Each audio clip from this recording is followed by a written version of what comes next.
Welcome to the Community Shall Be Restored. I'm your host, Prophet Cedric Banks, along with Prophet Annetta Banks. We have a tremendous show for you today, right here. And we have an organization out here that's really on the move, that's doing some great things in the community. And it's really needed in this time, in this generation, because we have a lot of people that are bound up in the streets. And we have a very powerful human trafficking organization. As you know, Detroit, Michigan is one of the worst in the nation for human trafficking. And we have a young lady here today from Alternative for Girls human trafficking organization that's out to give us some powerful information, because it may be your son or your daughter or your niece or nephew that's bound up out there by human trafficking. And we have a young lady here that's getting ready to speak her name and not also her name, where she's from. Thank you very much for having me. I really appreciate the opportunity to share our story and our work and the needs that are out there. So I'm Amy Good. I'm the Director of Alternatives for Girls in Southwest. Thank you. And our work is critical, and we work in a few different areas. We work with homeless and high-risk girls and young women. To that end, we operate a shelter for homeless girls and young women between the ages of 15 and 21. Some have children of their own, some don't. We help them get safe, get settled, get their education back on track, get a job, and when they're ready, we help them move into their own or shared home. And then in some ways, the really important work begins. We help them set down roots, build community around them, with those who will support their positive aspirations toward career and becoming engaged members of their community where they are contributing. So that's our shelter. Then there's our prevention program. We work with girls from kindergarten all the way through high school. Our other programs are citywide. Prevention is specific to Southwest Detroit, which is where we're located. In our prevention program, we work with girls from kindergarten through high school. We help them, and we help their families help them stay in school. And we do lots and lots of different things toward that end. I can talk a little bit more in detail, but just for the overview. And then there's our outreach program. We drive around the streets all hours of the day and night and work with girls and women of all ages who are involved in the sex industry. And we do, many of them are victims of trafficking. So what you're saying is you drive around night and day and you rescue the girls out there that's bound up by sex out there in the streets. Sometimes there's a long journey before someone is able to leave the street. So sometimes that rescue happens. Yeah. Sometimes we work with someone because for a long time. Because it's not easy when you take a 16-year-old girl bound up there in the streets and she bound up with a sexual addiction. That's not easy to pull her out the streets, right? Is it a process? It's definitely a process. There are many more factors that are binding her than the sexual addiction is not so much what we see. It's more that the girls and women are trapped. They're victims of trafficking. They're trapped by coercion, by threats. Some of them have just grown up. Some of them have been pressed into prostitution as young girls. So they trapped by threats. So That's right. the men out there have threatened them. That's right. That they you better not leave me. Threatened their grandmother. Wow. Threatened their mother. Really? Threatened their little sister. All kinds of threats. Sometimes they get lured into these situations bit by bit. Promises of anything from love, like I'm not your pimp, I'm your boyfriend. And I think you're beautiful, and I'm going to take care of you, and I really love you. Now, go out there and make some money, or else I'll beat you. And then sometimes they get introduced to drugs, right? And they get brought in to a drug addiction, and then the pimp /boyfriend/supplier maintains all the control. just on a day-to-day basis. Sometimes they're literally locked up in a house. I mean, we participate with lots and lots of partners. So you can say these young 15, 16, 17-year-old girls out there on the streets also be locked up in the house. Sometimes, yes. Wow. In fact, things have changed over the years. So the pimp will lock them up in the house? Yes, yes. Wow. And with the internet, prostitution has changed, so that there's less prostitution going on street corners where they're visible to our teams that are driving around the streets. There are more of those transactions are set up online, so that nobody actually has to take the risk. The pimps don't have to take the risk of putting the girls and women out there where they can be arrested or escape, and the pimps themselves take less risk when things are locked up. In fact, you may have heard about 10 days ago, there's an annual national FBI sting called Project Cross Country, and we participate in that and other stings throughout the year, where we work with the police agencies and with the girls and women that are liberated from being entrapped in sex trafficking. They're victims of trafficking, and they are liberated by these stings, and we work with them, and we provide counseling and shelter and referrals and support and a whole range of services. What type of asset have the Detroit Police Department been to you all, this human trafficking? They've been a great asset. We are partners with them. We are very active partners. They're active partners with us. More and more, they're aware of our work. They bring young women to us. In fact, this is a very, very disturbing and really evil industry, but the whole industry of trafficking. But on this whole scene, there is some good news, and that is 3 years ago in the state of Michigan, there was passed a set of laws that offer protection to victims. So a 17, even adult girl or woman who is arrested as part of who's found as part of a sting, when it's determined that she's been a victim at some point, maybe she was lured into the operation by coercion and force and threats and violence, she's treated as the victim that she is and provided with services instead of being treated as a criminal. And the police have done a lot to spread that word among the different police agencies, and the police work in close partnership with us in a lot of different ways to help make sure that those who are victims get provided services and are not treated as a criminal and punished. Do you have safe houses for these people, for these young ladies? Do you have safe houses, and then as a part of your going out, do you have you said it's a process for them to get liberated. Along that process, are there some types of need that you meet for them, even though you can't pull them out? And then is there a safe house where they can actually go to just cut that process down and get to this location, or no? Thank you for asking that, because I didn't really touch on the other services that we provide. So in terms of a safe house, as I said, we operate a shelter, but our shelter is, first of all, it's often full. Pardon me, I'm sorry to say, but the shelter is only for those between the ages of 15 and 21. Okay. So those who are older or younger than those ages cannot stay at our shelter, but we do make referrals to them to other places. Not generally, there really aren't other places in the city, but we'll refer them where we need to, including outside of the city. However, we at Alternatives for Girls offer lots of services along the journey. For example, right there on the street, we provide some concrete things, similar to your guests from Night Angels. We provide hygiene kits, and we provide counseling and referrals. How did you know we had them on the show? Because I looked at your website. Okay, great. Of course, I do my homework. Great. And we're familiar with them. Who also. else you done seen on the show? I saw Russ Belant and Scott Benson.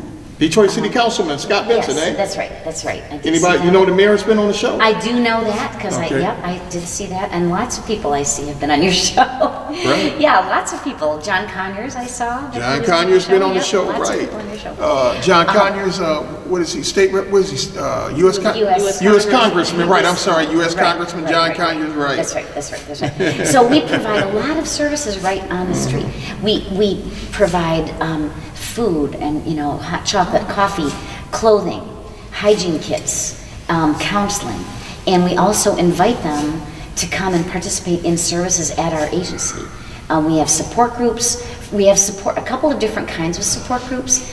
Some for those who are actively working to leave that street life, and we also have support groups for those who are at this point simply trying to survive. So that possibly our strongest intervention is the message that we recognize their humanity. When we're driving around and it's 2 in the morning and it's very cold, we are the only non-exploitive presence on the street often. And we just talk to them, let them know, we want you to be safe tonight. How can we help? How are you feeling? We're there for you. We'll be back here in this spot in such and such a number of days. And we're here. Here's our card. Let us know if you need us. And sometimes it takes us a long time to build a relationship. It's a blessing to really have an organization like this, to be able to take out to the streets, to women being bound up and used by men, just having sex with them, were no love, no caring, and things like that from the individuals out there. But you have an organization that comes right behind this and shows them love and shows them compassion and gives them the heart and the desire and the strength that there is somebody that do love me, that I can come out of this pit, that I can make it. I can come out of this pit. Because before anybody can come out of a pit, they must first feel some type of love, that somebody loves them first. So Because true. that love will give you strength, huh? It's so true. Love will give you strength. Right. Exactly. That's exactly right.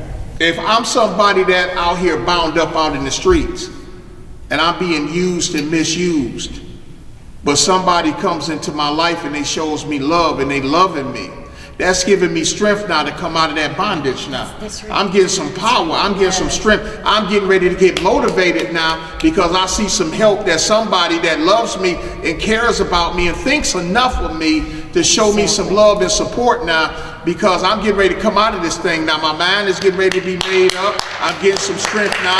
I'm getting a little power now that once upon a time I did not have, because I didn't see no love and support in my way. But I thank God. Any good thing, the Bible says, any good thing comes from God. And God, when God begins to send you love and support, that's strength. That's trying to bring you out of something. That's right. And that is absolutely true. And so many of the girls and women that we work with on the street have grown up hearing messages over and over and over. You're ugly. You're a girl. The only thing you're good for is a sex object. The only thing you're good for is to make money with the exploitation of your body. Nobody is going to care for you. Nobody's ever going to hire you. You would not do well in school. They get these messages repeated over and over. I mean, And then they get to believing in it. Exactly. So Right. Nobody would choose street-based prostitution if they believed there was another way to survive. It's a survival mechanism, and it's these girls and women are not dumb. They are just unaware of the options that are really open to them. They are surviving in the best way that they know how. When they are offered opportunities and gain a little confidence so that they get to the point where they think this opportunity really truly could be for me. I could actually do something else. They are very, very motivated and very strong. So a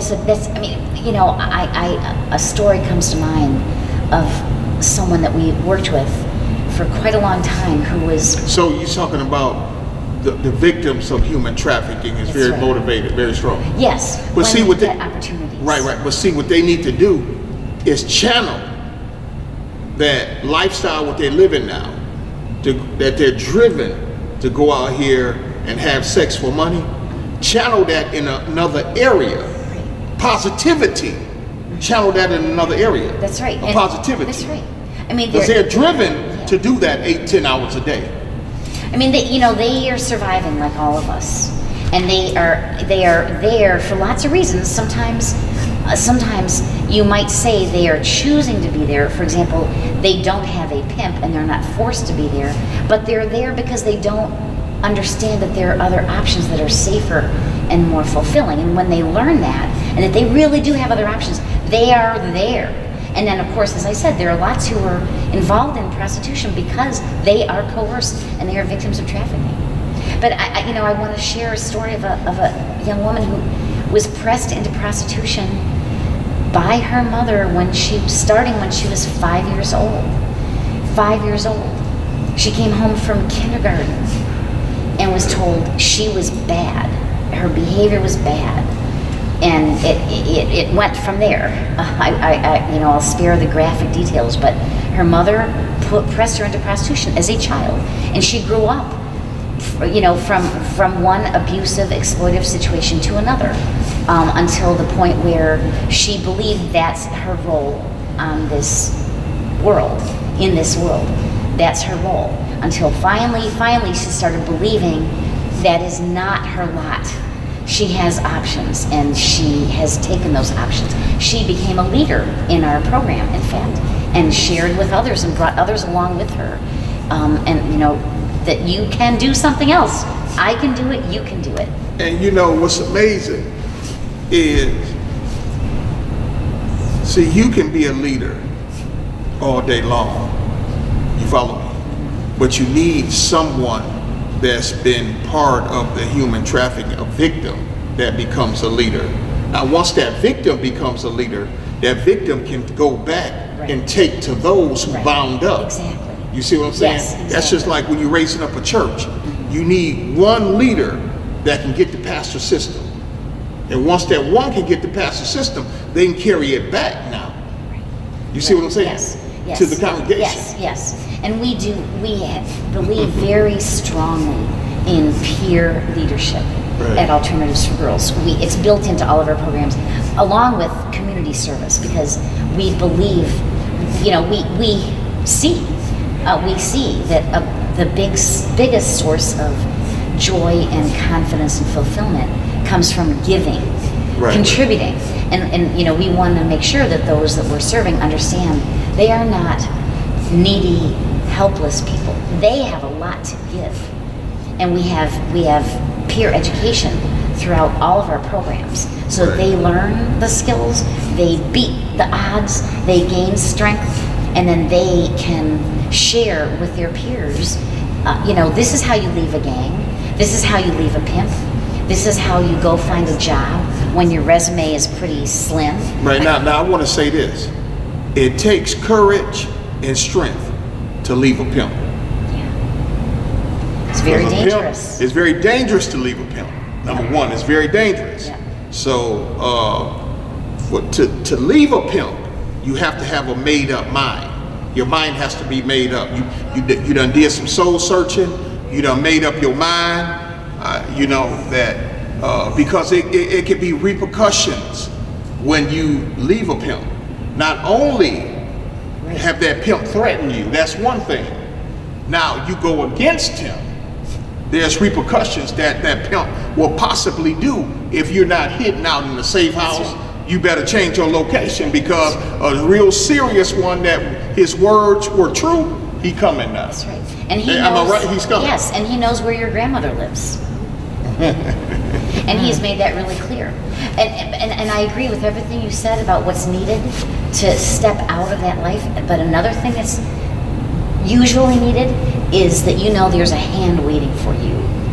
There's a hand waiting for you. I'm thinking of a woman who was actually being held captive in a house. She learned about Alternatives for Girls. She found a way She jumped out of a second floor window of that house, Wow. landed on the ground, sprained her ankle. It was not broken, but it was sprained. She made her way, I don't remember exactly how far, like a mile and some, to our site to get help. She was motivated, and that's what it took. But she knew we were there, and that we believed in her, and that we were there to support Right. her on, she, find some courage to take that, literally, that leap, and we would be there to help her. continue. And she literally actually took a leap. That's A right. leap. That's right. That's why it's a powerful and a true story. Yes, yes. Mother Anna, you have a word here for alternatives for girls.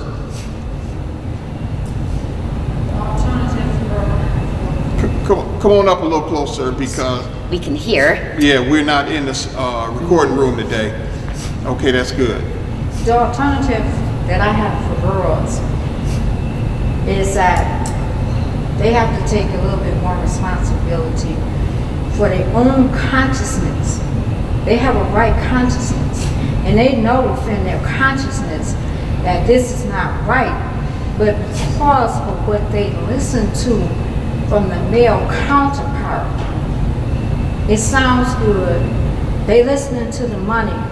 They're not listening to the repercussion that's going to happen to them behind the source. I've been there. I grew up at 12 years old, and I seen this. I seen the abuse, the tragedy that men speaking to these young girls and women's life. They demean their defamation, their character. Right. And so this is what I have for the young generation, to turn your ears into you. Listen to the God within you and move on. This is what I have for the younger generation, and it's sad because I seen it growing up. And to see it still today, it is sad, because it make my heart cry, my eyes do cry, And it's more out here for the younger generation than it was when I was coming along. They have more information, they have more of everything, resources, than to turn to the street. A lot of them, their mothers put them out there and they don't have anywhere to go, even the males. That's right. Not just the female, Right. the males. Yes. And I've seen the males. Could you want to respond to that? Well, Because I want to ask you a quick question. Sure, Go sure, ahead. and thank Good you, question, Mother Anna, for that comment. And I would say that the girls and women that we work with, they need to find strength, Yes. and they can find it in a lot of different ways. Some of them have more of a source of inner strength than others, depending on how much nurturing they got throughout their lives. Some of them have it and they can pull from it. Some need to find it in others. As I said, they need to know that there's a hand there for them. I mean, some girls and women are literally physically entrapped. Yes. And for them, it's a practical matter of simply escaping, Yes. or being liberated. Others, yes, others are in a trap that's been formed over many years of abuse and exploitation and negative messages. And what we all need is to send positive messages to everybody who's vulnerable. And one of the things that all the girls and women have in common that we've found in these situations of exploitation is that they are vulnerable. And Yes. all of us in the community can share strength when we see a vulnerable girl or woman in one way or another, just to send that message. We believe in you, you are valuable, you are a human being, and we care about you, even if that's all we know about you. And That's we're right. here for you. And the trap that they use is Well- love, care. Mother, Yes. Mother, hold 1 second. Hold 1 Yes. second. I'm talking to Mother. We go. Hold. Give me 1 second. You're doing good though. You put some good stuff out there. I got to commend you. Give me 1 second. As a pastor that pastors a church, hosts a television show, also write columns in the newspaper. can we put something together? Can I come in partnership with this organization, and where we talk to those who have successfully made it out from their pimps, made it out from the pimps that was dominating their minds, and those that are out there stuck out on the streets, and we have food and things on one Saturday. It could be 2-3 months from now. Can we put something together and we televise it? We promote it on television and everything. Then I write a column on it in the paper and everything, and where we just really begin to involve the community with this human trafficking things and get the community more involved. What can we do in that arena? The answer is yes. Let's partner. Let's partner. Yes. Yes. Okay. We have to be careful with the televising. You know, the girls and women that are we won't victims of televise. trafficking. Right. We can televise the effort and the community coming together and standing up. Okay. We can televise that. The victims, we have to keep them off Yes. the Right, stage. right, right. Yeah, we'll do that. Unless they're ready. Sometimes Yeah. they are. Right, I But can understand the rest. The answer is yes. Let's partner. Let's do it. We can absolutely, we need all the help we can get in raising awareness throughout the community. Everybody knows a girl who could be vulnerable. Everybody does. And you know, we can raise awareness, we can send messages, stand up for yourself. I am here standing with you. We can do some commercials. We can do some I'm commercials. all on BET TV1. Okay. BET TV1 just had, how many commercials ran on BET? What, Teresa? Was it 1 or 2? That's all? Well, it was 8 Yeah, altogether. that's right. So TV1, BET, and Lifetime, let's do some things, okay? We would welcome you. You have access to resources that we don't, Right. and you have access to lots and lots of people that we don't. And you can. The most important thing we can all do is learn about it, spread the word, and offer messages of positive support to vulnerable girls and women, including young girls as they're growing up. Teach them. You know, some guy makes a crack about your body Right. when you're walking down the street. Don't give him the time of day.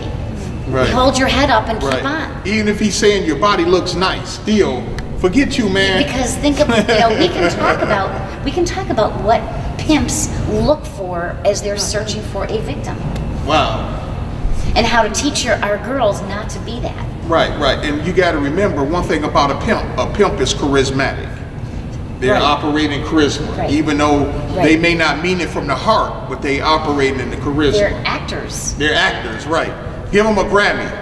right? But not a girl. Right. Right. All right, wow, we got 1 minute left. What a dynamite show. What's your phone number? Give me your phone number out there. Thank 'cause you. You got a lot of people looking at you. It's Alternatives for Girls. Our number is 313-361-4000. And our website is simple, alternativesforgirls.org. You have to get the S at the end of the word alternatives. A lot of people leave that out. So it's alternativesforgirls.org. You can contact us. You can offer to volunteer. You can be part of the partnership that we're going to forge. And I'm really pleased. All right, I've been your host today, Prophet Cedric Banks, along with, Prophetess Donetta Banks. and we'll see you next Saturday, right here on Comcast Channel 90 at 8 p.m. You don't want to miss it.